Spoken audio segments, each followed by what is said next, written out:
Welcome back, YouTube subscribers and viewers. Today we're out here in what used to be the manufacturing area of Somerset Place, and today we're going to be talking a little bit about the Blacksmith Shop. In the 1839 inventory of the various buildings here at Somerset Place, the Blacksmith Shop was of course listed in there, but there were two blacksmith shops.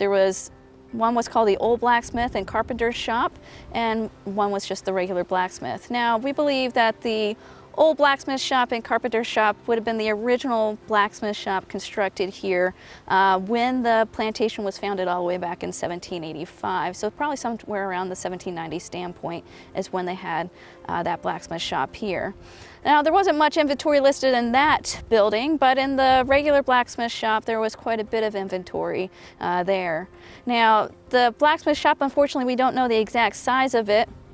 But it would have had to been a fairly substantial building. A lot of blacksmithing would have been done here to help run the plantation as a whole. It would not have run well if there was not a blacksmith shop here.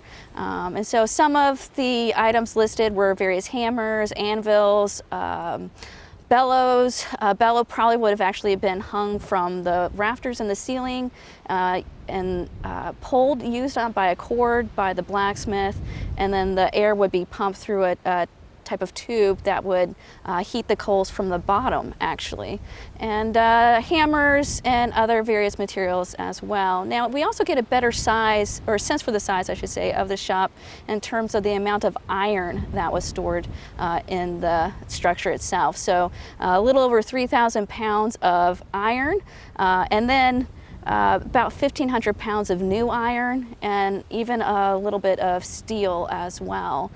And so a couple tons of material just for making and fixing things around the plantation. Now, we do know of two enslaved blacksmiths that were here at Somerset Place. One was Fred Collins, and the other one was Diamond Reeves. Diamond was actually a grandson of Suki Davis, whom we talk a little bit about on our tour here.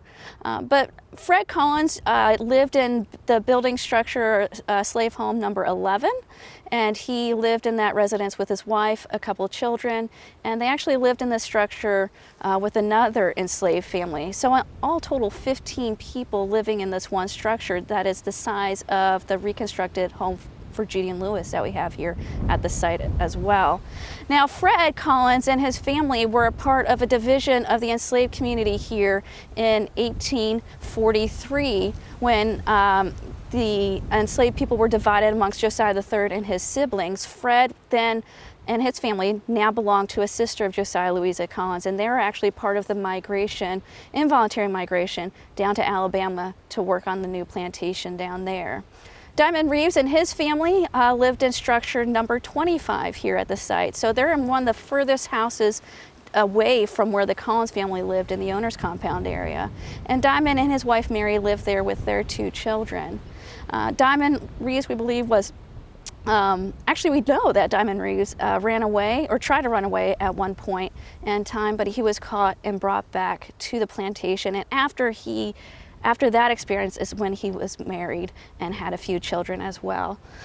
So that's a little bit about the blacksmith shop. It's a little bit about Diamond and Fred here as well. If you have any questions, please comment below, and don't forget to subscribe to our channel. We would love to get new subscribers here and come out and take a tour of our site. Thank you guys so much for tuning in. We'll see you next time.